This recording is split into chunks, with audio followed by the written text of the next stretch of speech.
Thank you. President Foley, Speaker Scheer. Oh, please everybody sit down.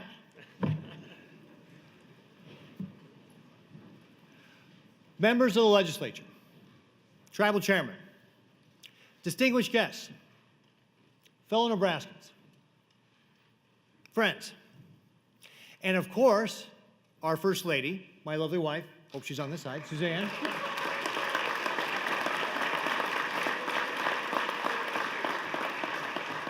She always gets better applause than I do. Before I begin, I want to recognize your newest member, Senator Teresa Thibodeau from Omaha. She is a small business owner and involved in early childhood education, and her background and experience will make a great contribution to this body. Welcome, Senator Thibodeau. I look forward to working with you.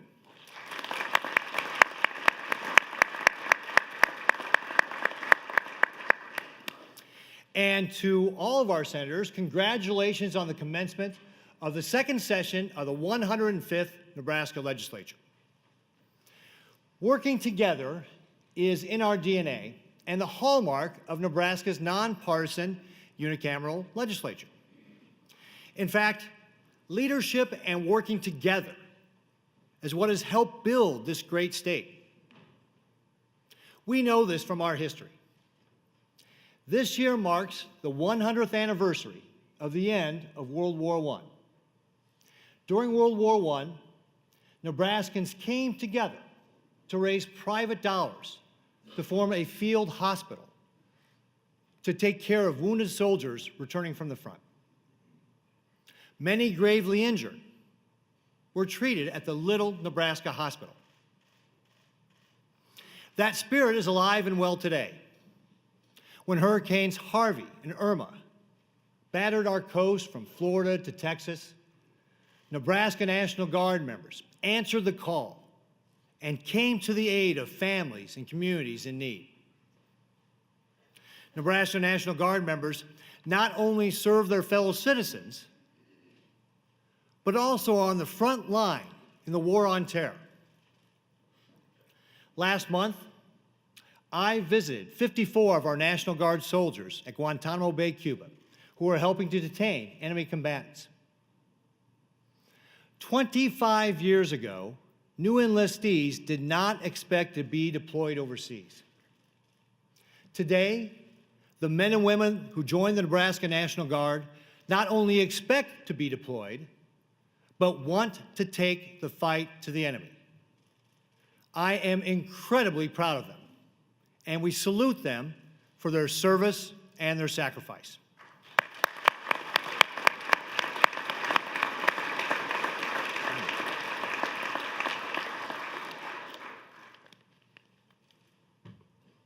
Nebraskans have a long tradition of pulling together to help each other out in good times and in bad. And we've built those stories right here into our state capitol building as a source of inspiration. In the spirit of cooperation, we come together each year to accomplish the priorities that matter most to Nebraskans. Our work is helping to grow our state and keep Nebraska the best place in the world to live, work, and raise a family. It's not always easy, but it is important. Working together last year, we accomplished many great things. Under Speaker Scheer's leadership, you passed a bill that protects the ability of our teachers to exercise religious freedom. With Chairman Stinner's help, we worked on and enacted an unprecedented 2 budgets so that the state could live within its means. Senator Watermeyer delivered to my desk the first pro-life legislation in several years with the Choose Life license plate. Senator Friesen and Senator Morante worked with us to streamline state government and merge state agencies. Senators Riepe, Blood, Erdman, Lowe, and Lindstrom led successful efforts to reform occupational licenses. Senator Walz successfully championed a bill protecting injured first responders from losing their health care insurance. Senator Hilgers, Senator Geist passed legislation which allows the Department of Transportation to assume responsibility for environmental reviews. Senator Keene helped end the practice of allowing people to quit their jobs and turn around and claim unemployment insurance. Nebraska was one of the last states to make this change. And Senator Wishart had a common sense bill, which I signed, which allows counties to protect the personal information of law enforcement officers. Those accomplishments were not always easy, but through leadership and hard work, working together, we got the job done. This is my fourth State of the State address and our fourth year of working together on the priorities Nebraskans care about. And I am happy to report that the state of the state is strong and growing.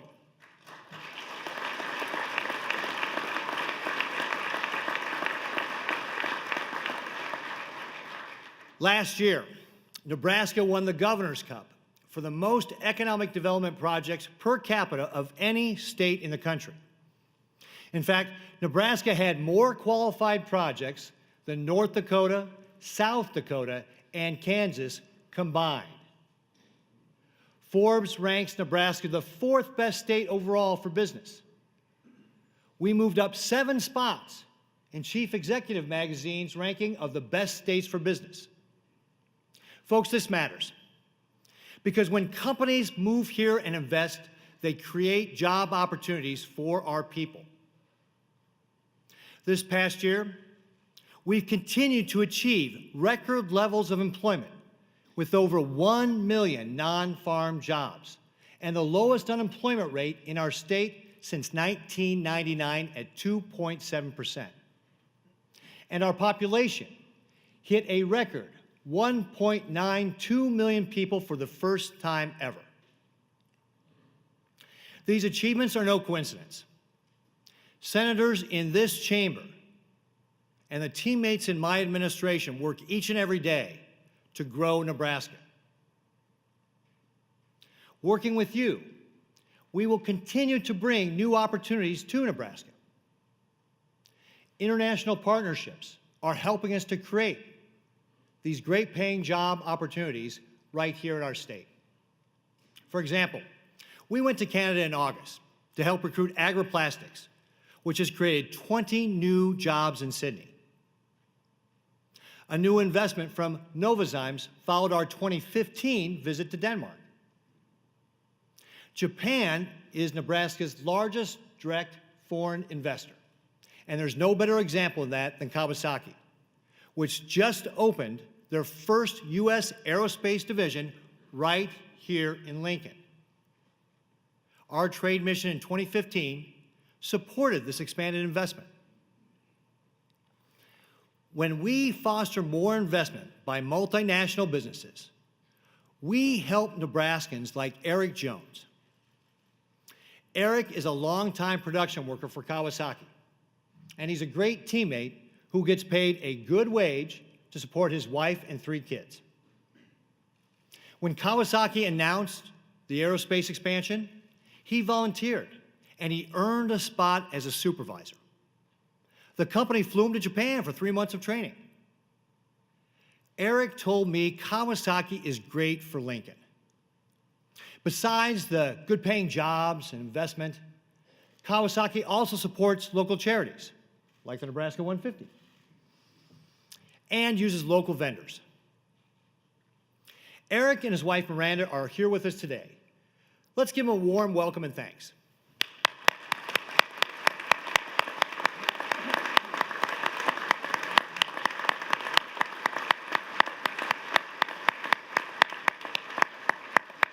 I should have mentioned Eric's mom, Deb, is here as well, and she's very proud of him, though she missed him a lot when he was in Japan.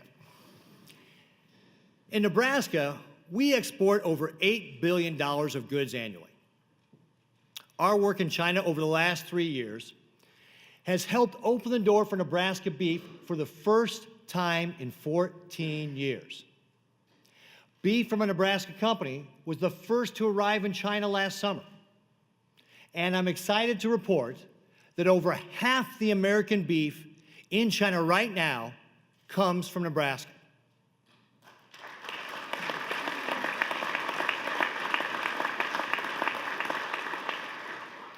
Over the past 12 months, we have also seen Argentina reopen their market to American pork. Bulgaria has signed new soybean deals with Nebraska. Vietnam opened their doors to dried distillers grains. And Japan is set to open their marketplace to American ethanol. These successes wouldn't be possible without the great international teams in the Department of Agriculture and the Department of Economic Development. Our teams are working together to grow market access and develop new partnerships. They are with us here today. Please help me thank them for their great work.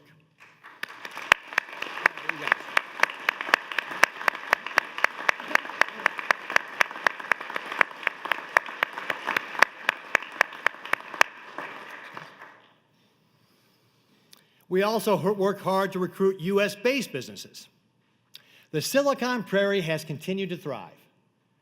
In 2016, my team and I traveled to Menlo Park, California, to sell Facebook on Nebraska. Last year, Facebook broke ground on a 970,000 square foot campus in Papillion, which will create hundreds of jobs and hundreds of millions of dollars in investment. Costco selected Fremont as the home for their first ever chicken processing operation. A team effort closed that deal with the help of state agencies, business leaders, and local elected officials. Other major investments have come from companies such as Huddle, Becton Dickinson, Cargill, Evonik, and our ethanol producers. These are just a few of the over 200 projects that state, regional, and local economic developers worked on in our efforts to grow Nebraska last year. These investments in Nebraska help Eric Jones, his family, and so many other families to have the opportunity to work hard and invest in their communities. We can recruit businesses because we have a great story to tell here in Nebraska. Throughout the year, our team works each and every day to make government run at the speed of business by making it more effective, more efficient, and more customer-focused. Our Center of Operational Excellence is working with state agencies to eliminate waste and speed up service. With this philosophy, we are turning around environmental permits in a single day, reducing the backlog for tax credit applications and more. We are also delivering licenses faster so we can connect medical professionals to great job opportunities here in our state. For example, we reduced the nurse licensing processing time from 96 days in November of 2015 to an average of just 30 days in December of 2017. Changes like this are helping Nebraska put people to work more quickly. Shayla Shannon recently moved here to Bellevue with her husband who's in the Air Force. She applied for a nurse license in December and received it in just 15 days.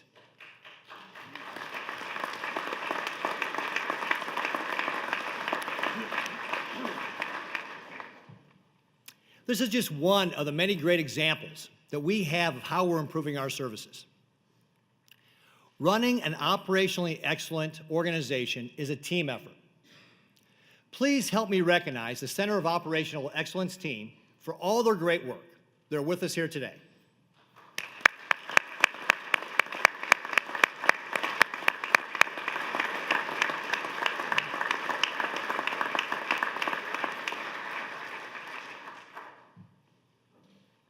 To complement the work that we are doing in the area of process improvement, My agencies are also cutting red tape. In July, we launched a review aimed at cutting unnecessary regulation to streamline state government. In November, state agencies came back with their initial recommendations.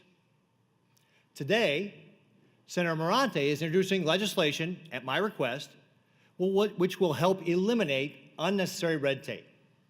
Thank you, Senator Morante.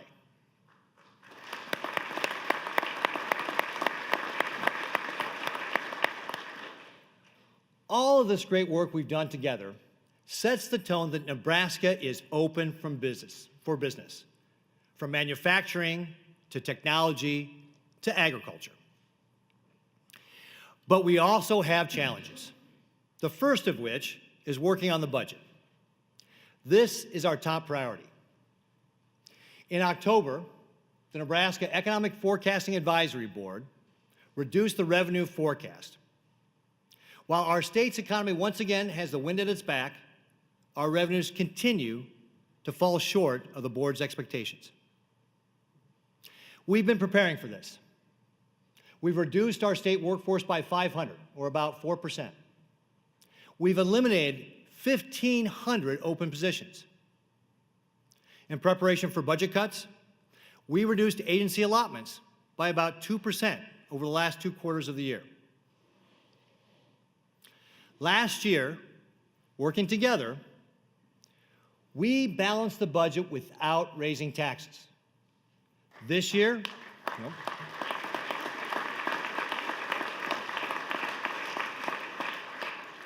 This year, we need to do the same again.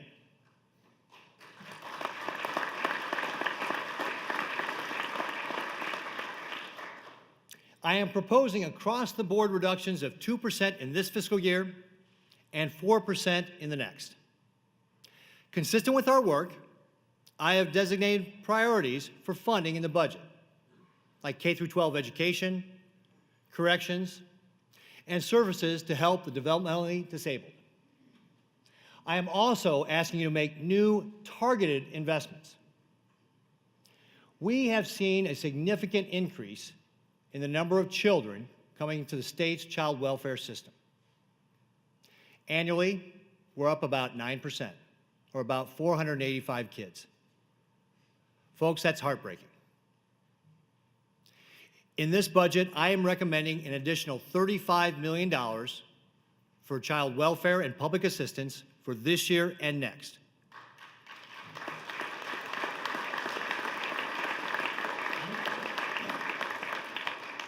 We must take care of our kids. DHHS reports that through the first 7 months of 2017, 1 out of every 3 children who were removed from their home were removed because methamphetamine was a factor. We have to get to the bottom of this disturbing trend and all the other contributing factors. And that's why I will be forming a new child welfare task force to determine the root causes. We must also continue to invest in Nebraska's Department of Corrections. I am recommending expanding the number of correctional officers, as well as investing or reinvesting $6 million in funds that were unspent and investing those back into our prisons. This will help us expand our capacity. Additionally, thanks to actions taken by Congress, my budget recommends new steps to protect unborn life by ensuring that Title X, well, wait till I get to the finish of it, ensuring that federal Title X dollars are not used to fund abortion. Nebraska is a pro-life state, and our budget should reflect our values.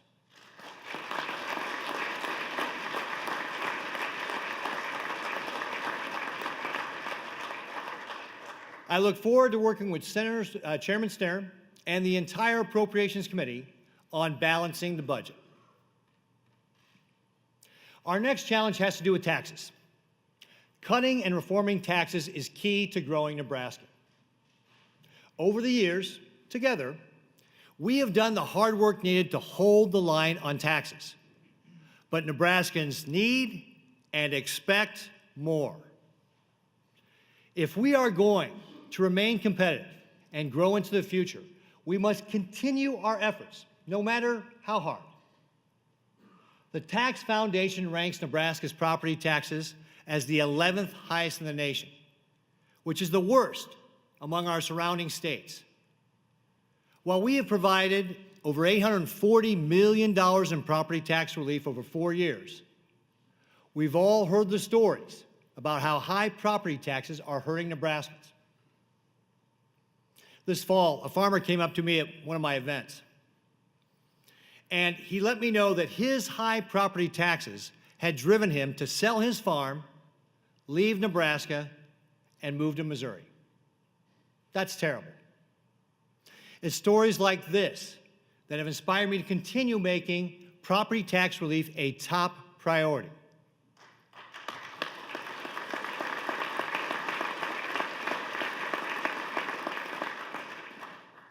It's an urgent need. We must help our farmers and ranchers with crushing property tax bills. We must help all Nebraskans keep more of their hard-earned money and attract more people to come to our state. Our neighboring states are making themselves more competitive. The only surrounding state with a higher income tax than ours is Iowa. And right now, Governor Kim Reynolds and their legislature is working to lower their taxes. Missouri just lowered their tax rates this month. My team has been working tirelessly with you and with a variety of groups throughout the state this summer and fall. And we have to show our taxpayers that we get the message. They want tax relief.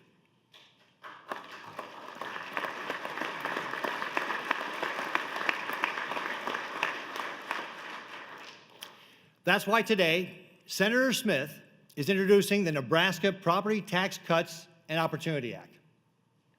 This legislation will serve as a framework for delivering tax relief this session. Our proposal has 3 major components. First, it restructures existing property tax credits as a new refundable credit on state taxes, which ensures that Nebraskans, not absentee landowners, receive the credits. It also provides for additional relief in future years when our revenue is growing. Over the next 10 years, we expect this would provide over $4 billion in property tax relief for ag producers and homeowners. And it focuses the relief on the average Nebraska homeowner. Second, in today's mobile economy, young people graduating from our colleges, skilled workers, and even longtime residents can up and move to lower tax states. We have the jobs and the great communities. Let's also work towards an income tax system that is just as welcoming.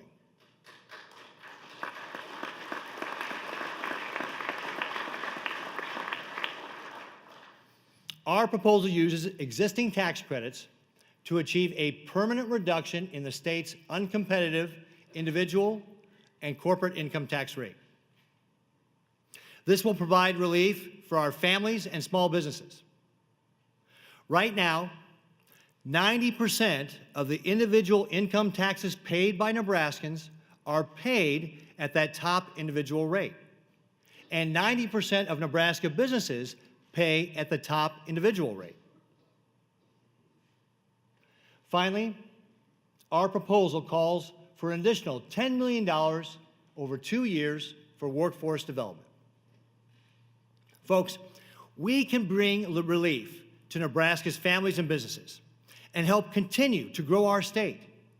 It is critical, bless you, it is critical to get the job done on tax relief this session.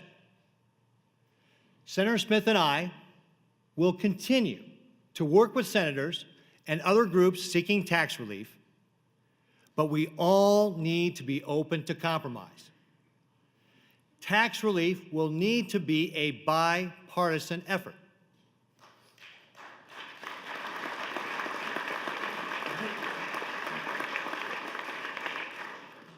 And it will be something that we all do together for the good of our entire state. Let's roll up our sleeves and get the job done. We have our work cut out for us, but I have no doubt that we're up to the challenge. When we are here in the state capitol, let's do what's right for the hardworking people of Nebraska, like Eric and Miranda Jones. To make that happen, we have to remain laser-focused on growing Nebraska. This session, that means cutting red tape, balancing the budget, and delivering tax relief. Nebraskans expect results.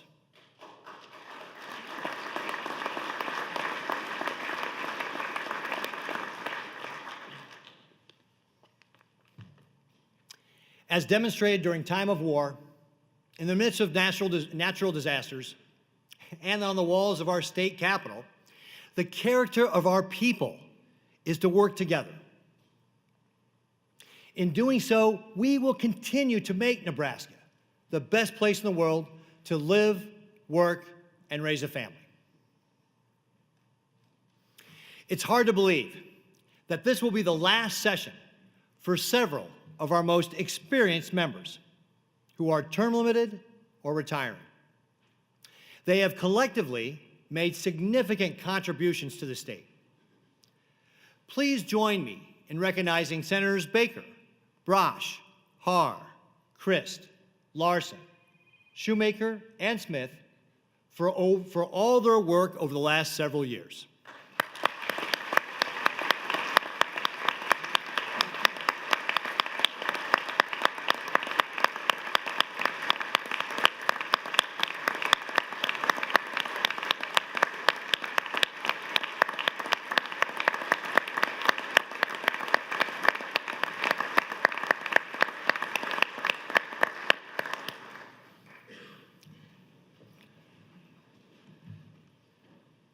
When the University of Nebraska named Scott Frost the next head football coach, okay, you knew I had to go there, right?